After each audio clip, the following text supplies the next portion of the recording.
Good morning students, class 8। आज हम लोग हिंदी सेकंड पढ़ेंगे, जिसका पहला भाग है भाषा, बोली, लिपि एवं व्याकरण। तो इसमें सबसे पहले हम लोग भाषा पढ़ेंगे। भाषा यानी लैंग्वेज। भाषा किसे कहते हैं?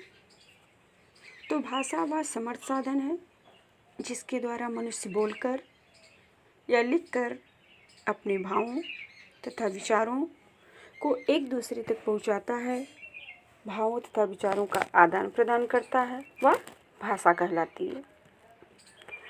अब देखिए, भाषा के रूप, भाषा के कितने रूप हैं? जैसे मान लीजिए, भाषा भी आप लोगों ने पढ़ा, चाहे वो हिंदी हो, इंग्लिश हो, तो भाषा, इसको भाषा कहते हैं कि उसे हम उसी भाषा में हम किसी से बातचीत कर सकते हैं, वार्तालाप किसी कर सकते हैं। हमें अपनी भावनाओं को किसी से कहना है तो हम उस भाषा के माध्यम से ही एक दूसरे तक अपनी भावनाओं को पहुंचाते हैं। और सामने वाला भी यदि हमसे कुछ कहना चाहता है, हमसे कुछ पूछना चाहता है, तो वह भी उसी भाषा में हमें अपनी भावनाओं को बोल करके या लिख करके बताता है। तो अभी हम पढ़ेंगे भाषा के रूप। भाषा के कितने रूप होते हैं? तो भाषा के 2 रूप होते हैं।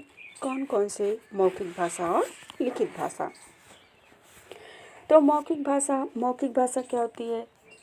मौखिक यानी मुख से बोली हुई।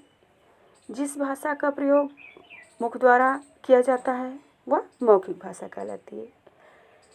जैसे कहीं पर भाषण दिया जाता है, टेलीफोन पर बातचीत होती है, वाद विवाद होता है, कभी सम्मेलन होता है, संगोष्ठी होती है, या कक्षा में ही आपको जो अध्यापक या अध्यापिका आपको बोलकर जो भी काम करवाते हैं, या आप उनसे बोल करके जो कुछ सीखते हैं, पढ़ते हैं, वह सब क्या कहलाती है? वह मौखिक भाषा कहलाती है। अब दूसरा है लिखित भाषा। लिखित भाषा का प्रयोग कैसे किया जाता है? लिखित यानी लिखकर। जिस भाषा को हम लिखकर प्रयोग करते हैं, लिखकर बताते हैं, वह लिखित भाषा कहलाती है। अब जैसे आपको कोई भी चीज़ पढ़ाया गया, आपको बोला गया आप इसे लिखकर दिखाना, तो आप उसे कॉपी पर लिखते हो। जैसे पत्र लिखने का काम, निबंध लिखने का काम श्यामपट्ट पर लिखा जाता है, अखबारों में लिखा हुआ जाता है। तो ये सारी चीज़ें क्या होती हैं? लिखित भाषा होती हैं। इन लिखित भाषा को हम लिख करके दूसरे तक पहुंचाते हैं, वह लिखित भाषा होती है। अब आपका है हिंदी भाषा। हमारे देश की राष्ट्रभाषा क्या है? हिंदी है। हमारे देश में ज़्यादातर लोग किस भाषा का प्रयोग करते हैं? हिंदी भाषा का प्रयोग करते हैं, क्योंकि हिंदी एक आसानी से समझ में आने वाली भाषा है। हिंदी भारत की राष्ट्रभाषा है। यह भारत के कोने कोने में बोली जाती है और यह भारत की संपर्क भाषा भी है। यदि हम किसी दूसरे देश के बारे में जानना चाहते हैं तो हमें ये जाना जाता है कि उस देश की भाषा क्या है, उस देश की राष्ट्रीयता क्या है, वहाँ का राष्ट्रीय प्रतीक क्या है। तो उसी प्रकार से यदि हमारे देश के बारे में विदेश में अगर जानकारी देनी होती है भाषा के बारे में, तो हमारे देश की जो राष्ट्रभाषा है वह हिंदी है और प्रत्येक राष्ट्र की पहचान उसकी भाषा से होती है। भारत की पहचान भी हिंदी भाषा से है। 14 सितंबर 1949 को भारत सरकार ने इसे राजभाषा के रूप में स्वीकार किया।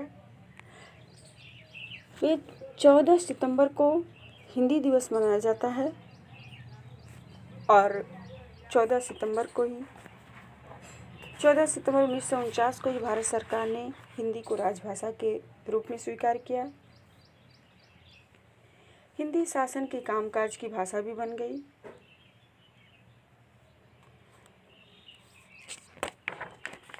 अब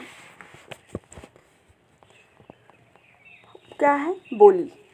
ठीक है, भाषा और बोली में क्या अंतर होता है? भाषा किसी देश की होती है, किसी राष्ट्र की होती है, किंतु बोली किसी देश या किसी राष्ट्र की नहीं होती है। बोली कुछ अंतराल पर बदलती रहती है। जैसे राजेंद्र प्रसाद ने कहा है, कोस कोस पर बदले पानी, 4 कोस पर बानी। यानी बानी माने होता है वाणी, बोली। तो थोड़ी दूर पर बदलने वाला मौखिक भाषा का स्थानीय रूप बोली कहलाता है। जैसे अभी हम लोग यहाँ पर हैं, आजमगढ़ ज़िले में है मान लीजिए, तो हम लोग यहाँ पर अलग तरह से बोलते हैं। और जब हम अपने ज़िले से बाहर जाते हैं या अपने ज़िले को छोड़कर हम अपने ज़िले में ही कुछ दूर जाते हैं, तो हमें वहाँ की बोलियों में अंतर दिखाई देता है। तो वहाँ की बोली तो यानी जो कुछ दूर पर बदल जाती है, कुछ कोस पर बदल जाती है, कुछ भाषा के रूप में परिवर्तन होता है, वह क्या कहलाता है? बोली कहलाता है।